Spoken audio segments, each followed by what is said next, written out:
Welcome back to my YouTube channel. Let's encode the logic. I hope you all are doing good. In today's video, we are going to discuss a program to check whether a year is a leap year or not. So, what is a leap year? A leap year is a year that contains an additional day, February 29, making it 366 days long instead of the usual 365 days. So, how do you find out a leap year? A leap year is a year that is exactly divisible by 4 except for century years, means the years which are ending with 00. Some century years are considered leap years if they are divisible by 400. So, the leap years are 4, 8, 12, 16, 20, and so on and so forth. A leap year is a year that is exactly divisible by 4. So, this 4, 8, 12, 16, 20, and 24, these all are divisible by 4. So, these are called as leap years. Except for century years. Century years like 100, 200, 300, these are not leap years. Some century years are considered leap years if they are divisible by 400. So 400 is also ending with 00. It is also a century year. But this year 400 is divisible by 400. So this is a leap year. A leap year. And after that 500. 500 is not divisible by 400. So it is not considered as a leap year. And later 600 and later 700 is also not a leap year. 800. 800 is divisible by 4, but it is a century year, but it is divisible by 400. The year which is divisible by 400 is considered as a leap year. Okay, now let's come to this 20th century. In this 20th century, 2000 is considered as a leap year because 2000 is divisible by 400. Later, 2004 is a leap year, 2008 is a leap year, 2012 is a leap year, and so on and so forth. Current 2024 is also a leap year.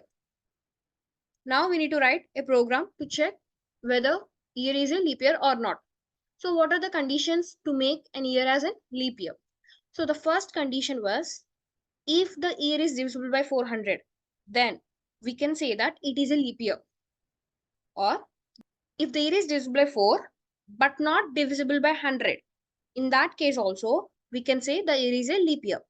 If both these conditions are failed, then we can treat that year as not a leap year.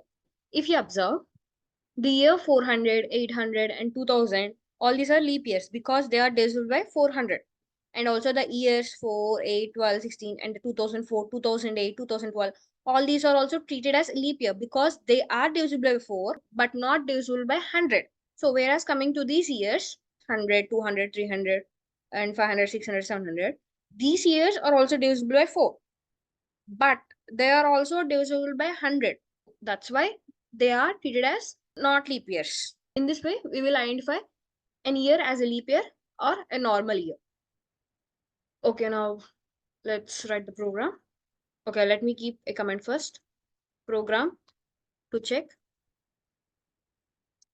a leap year. Right?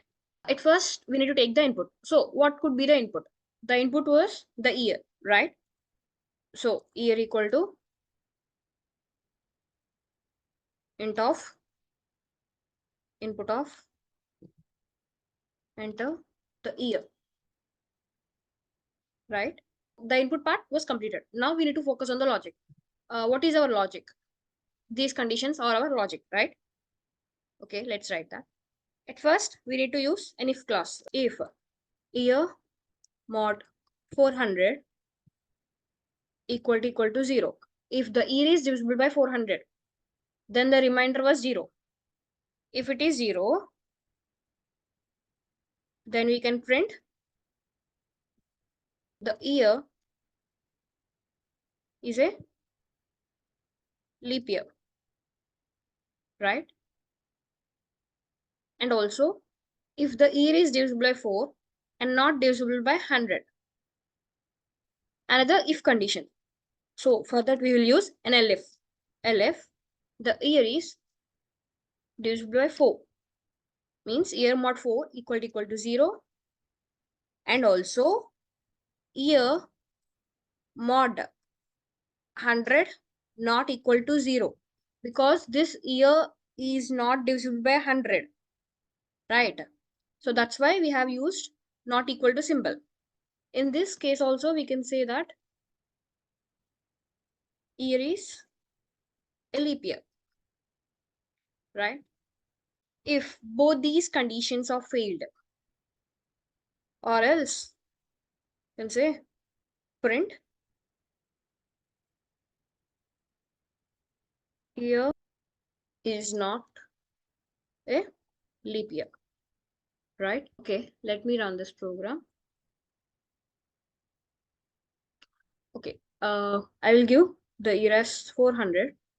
So it has given me 400 is a leap year. Okay, let me run this program again, and I will give 2000. So 2000 is a leap year. Okay, let me give the year 500. So 500 is not a leap year, right? Let me run this program again. So our current year, that was 2024. Yes, 2024 is a leap year. In this way, we'll write a program to check whether a year is a leap year or not. Here we have used if-elif-else statement, right? So instead of using an if-elif-else statement, we can write the same program using if-else also. Okay. If you observe, any one of the condition is satisfied, then we can say that year has a leap year, right?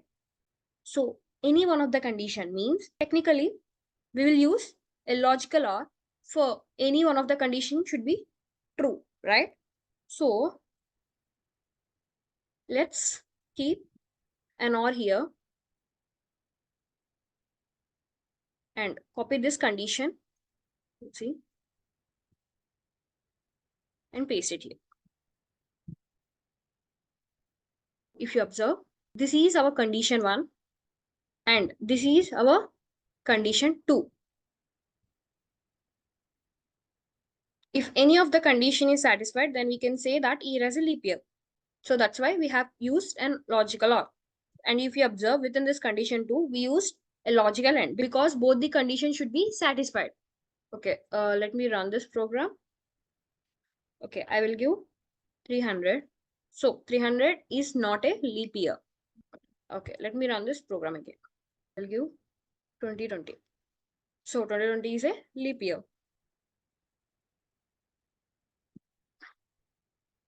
2013. So 2013 is not a leap year.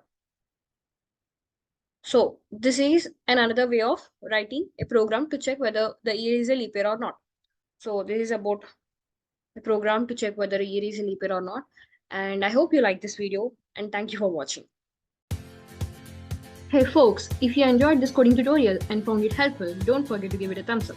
Share it with your fellow coding buddies, drop a comment with your thoughts or questions, and of course, hit that subscribe button and ring the notification bell so you never miss out on our latest content. Your support means a lot and it helps our community grow. Happy coding!